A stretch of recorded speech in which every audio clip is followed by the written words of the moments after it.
داستان سلطان نور الدین زنگی جس نے صلیبیوں کے دلوں پر اپنی داغ بٹھا رکھی تھی کہ ان کا کیا ارادہ ہے۔ ازبل کے ان الفاظ پر کارلوس اور سمرون دونوں مطمئن دکھائی دے رہے تھے۔ پھر مشال تھوڑی دیر تک مرسینا اور جمارہ کے ساتھ کھسر پھسر کرتی رہی۔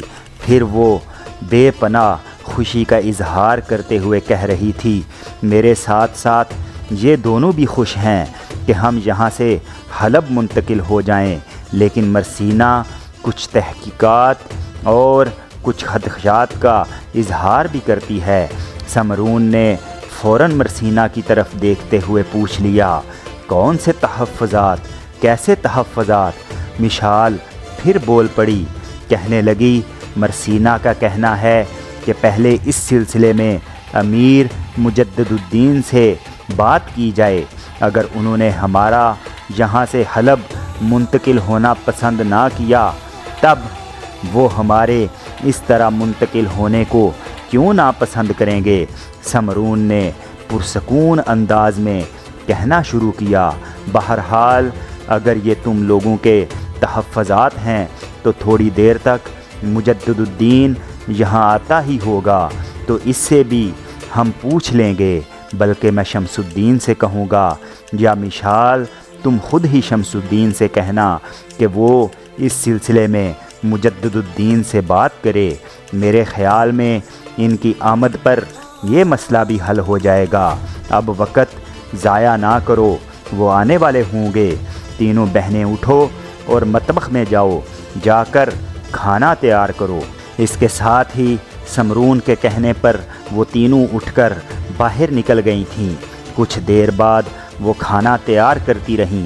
کھانا تیار کرنے کے بعد وہ تینوں وہیں مطبخ میں بیٹھ کر باہم گفتگو کرنے لگیں، یہاں تک کہ بیرونی دروازے پر دستک ہوئی۔ مشال بھاگتی ہوئی آگے گئی، دروازہ اس نے کھولا۔ دروازے پر مجدد الدین، شمس الدین اور خطلخ تینوں کھڑے تھے۔ انہیں دیکھتے ہی مشال نے انہیں پہلے خوش آمدید کہا، پھر گلہ کرنے کے انداز میں کہنے لگی، ہم لوگوں نے کھانا کب سے تیار کر رکھا ہے اور آپ تینوں نے اتنی دیر لگا دی۔ خصوصیت کے ساتھ دو ہستیاں تو آپ دونوں کا بے چینی سے انتظار کر رہی تھیں۔ وہ تینوں مشال کا مطلب سمجھ گئے تھے، مسکراتے ہوئے داخل ہوئے۔ مشال نے دروازہ بند کر دیا۔ تینوں نشستگاہ میں داخل ہوئے۔ سمرون، کارلوس، ازبل سے مل کر وہ ان کے سامنے نشستوں پر بیٹھ گئے۔ مشال بھاگتی ہوئی مطبخ میں داخل ہوئی۔ وہاں بیٹھی مرسینا اور جمارہ کو مخاطب کر کے کہنے لگی، وہ آ گئے ہیں۔ اس پر جمارہ اپنی جگہ سے اٹھ کھڑی ہوئی اور کہنے لگی، تم ایسا کرو، شمس الدین کو باہر بلا کر اسے کہو کہ جس موضوع پر ہم نے ابھی تھوڑی دیر پہلے کمرے میں بات کی ہے، اس سلسلے میں امیر مجدد الدین سے بات کرے۔ اس موقع پر مشال کی آنکھوں میں شرارت ٹپک رہی تھی۔ بھاگتی ہوئی نشستگاہ کے دروازے پر گئی اور ہلکی سی آواز میں کہنے لگی، بھائی شمس الدین، آپ ذرا باہر آئیے۔ شمس الدین اٹھ کھڑا ہوا، باہر آیا، پھر اسے پکڑ کر مشال مطبخ میں لے گئی اور جمارہ کی طرف اشارہ کرتے ہوئے کہنے لگی، بھائی جمارہ آپ سے کچھ کہنا چاہتی ہے۔ اس موقع پر جمارہ نے گھورنے کے انداز میں مشال کی طرف دیکھا، کچھ کہنا چاہتی تھی مگر خاموش رہی۔ پھر ہمت کر کے اس نے شمس الدین کو مخاطب کیا، یہ مشال کچھ زیادہ ہی شرارتی ہو گئی ہے۔ بہرحال ہم سب لوگوں نے آپ لوگوں کے ساتھ ایک معاملہ طے کرنا ہے۔ شمس الدین سے جمارہ نے کچھ دیر پہلے ہونے والی بات چیت کہہ دی۔ جمارہ جب خاموش ہوئی تو شمس الدین بول اٹھا، اس سلسلے میں تو کچھ نہیں کہہ سکتا، میں اس موضوع پر بائی سے بات کروں گا۔ شمس الدین رکا، پھر اس نے گھورنے کے انداز میں قریب ہی کھڑی مرسینا کی طرف دیکھا، پھر دوبارہ جمارہ کو مخاطب کرتے ہوئے وہ کہہ رہا تھا، جمارہ، اس موضوع پر میں تو تم لوگوں سے بالکل اتفاق کرتا ہوں اور مجھے خوشی بھی ہوگی کہ تم لوگ حلب منتقل ہو جاؤ، لیکن اس موضوع پر بھائی سے بات کرنا آسان نہیں۔ اس معاملے میں اگر کوئی بھائی کو آمادہ کر سکتا ہے تو وہ دنیا میں صرف ایک ہی شخصیت ہے۔ جمارہ نے تیز نگاہوں سے شمس الدین کی طرف دیکھا، پھر کچھ پوچھ لیا، وہ کون ہے؟ شمس الدین نے ایک تیز نگاہ مرسینہ پر ڈالی، پھر کہنے لگا، وہ میری بہن مرسینہ ہے۔ اگر مرسینہ اس موضوع پر امیر سے بات کرے تو کبھی نہیں ٹالیں گے۔ مشال آگے بڑھی، شمس الدین کا ہاتھ پکڑ کر مطبخ سے باہر لے گئی، کہنے لگی، اب آپ جا کر اپنی نشست پر بیٹھیں، آپ فیل ہو گئے ہیں، اب میں دوسرے کام کی ابتدا کرتی ہوں۔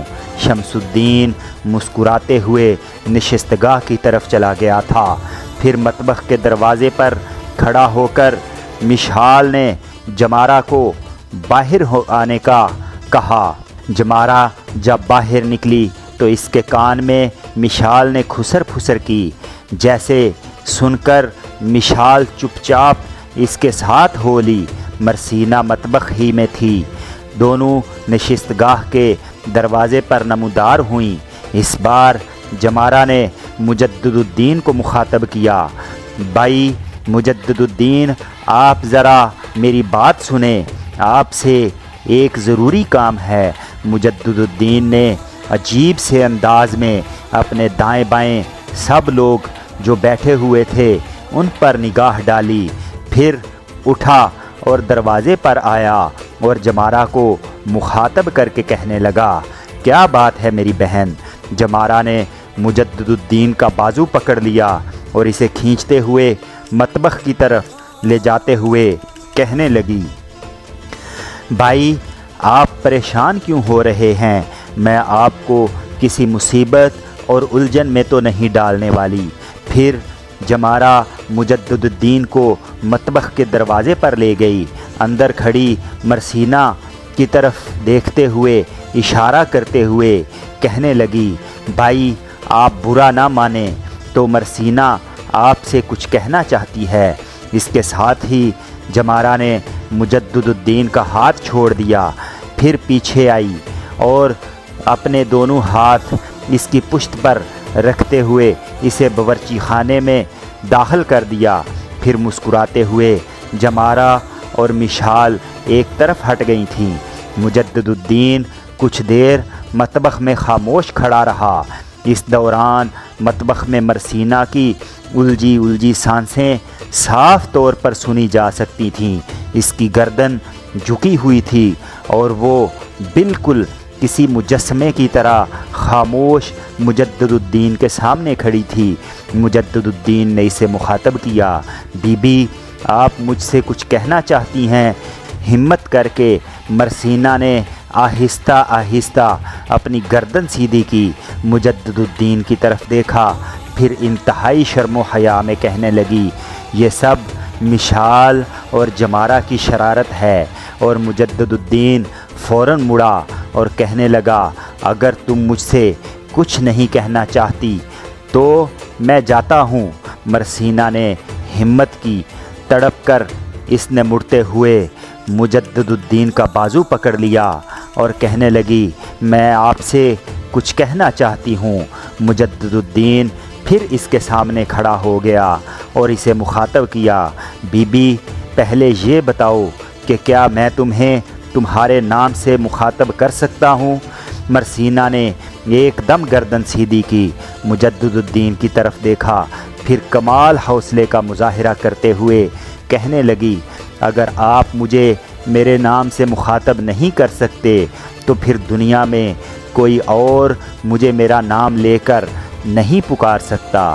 دراصل ہمارے ہاں ایک انتہائی اہم موضوع زیر بحث ہے اور اس سلسلے میں آپ سے اجازت لینا چاہتی تھی۔ اس کے بعد کمرے میں ہونے والی گفتگو کی تفصیل مرثینا نے مجدد الدین سے کہہ دی۔ مرثینا جب خاموش ہوئی تو ہلکی ہلکی مسکراہٹ میں مجدد الدین کہنے لگا، اس سلسلے میں مجھے کوئی اعتراض ہوگا؟ تم لوگ اگر حلب منتقل ہونا چاہتے ہو تو میری خوشی کا باعث ہوگا۔ اس سلسلے میں تم لوگوں کو مجھ سے اجازت لینے کی ضرورت ہی نہیں تھی۔ اگر تم لوگ الربا سے حلب منتقل ہونا چاہتے ہو تو وہاں میں تمہاری بہترین رہائش کا بندوبست بھی کروں گا اور مجھے تمہارے اس منتقل ہونے پر بے پناہ خوشی ہوگی۔ اب کیا کہنا چاہتی ہو؟ مرثینا مزید کچھ کہنا چاہتی تھی کہ باہر کھڑی جمارہ اور مشال نے مجدد الدین کے الفاظ سن لیے تھے۔ تقریباً بھاگتی ہوئی مطبخ میں داخل ہوئیں، پھر مجدد الدین کو مخاطب کرتے ہوئے کہہ رہی تھیں، امیر پہلے آپ یہ بتائیں کہ یہاں سے آپ کا لشکر کہیں اور جائے گا یا حلب کا رخ کرے گا؟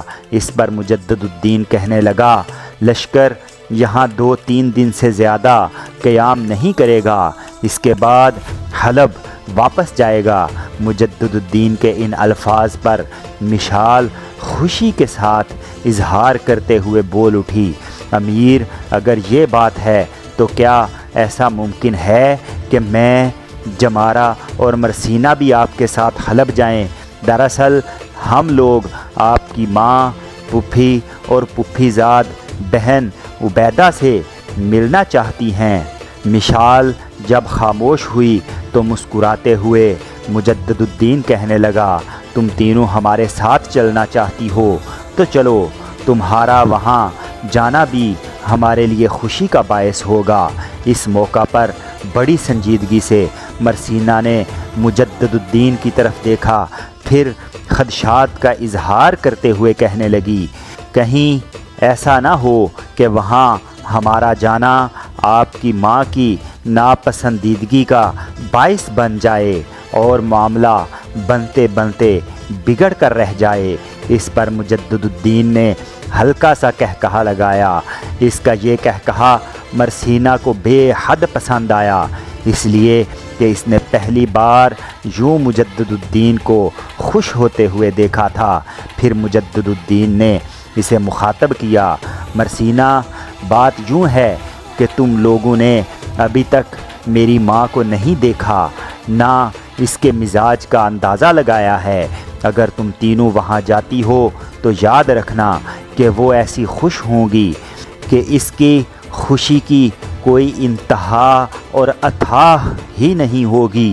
بہرحال اگر تم تینوں جانا چاہتی ہو تو اس سلسلے میں محترم کارلوس اور سمرون سے بات کر لینا، ہم تمہیں اپنے ساتھ لے جائیں گے۔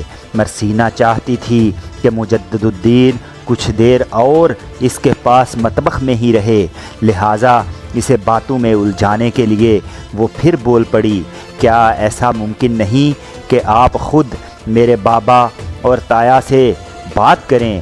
ہم حلب جانے کی بات کریں تو ہو سکتا ہے وہ ٹال دیں، اگر آپ کہیں گے تو وہ مجھے یقین ہے آپ کی بات کبھی نہیں ٹالیں گے اور اسی وقت ہمیں آپ لوگوں کے ساتھ بھیجنے پر رضامند ہو جائیں گے۔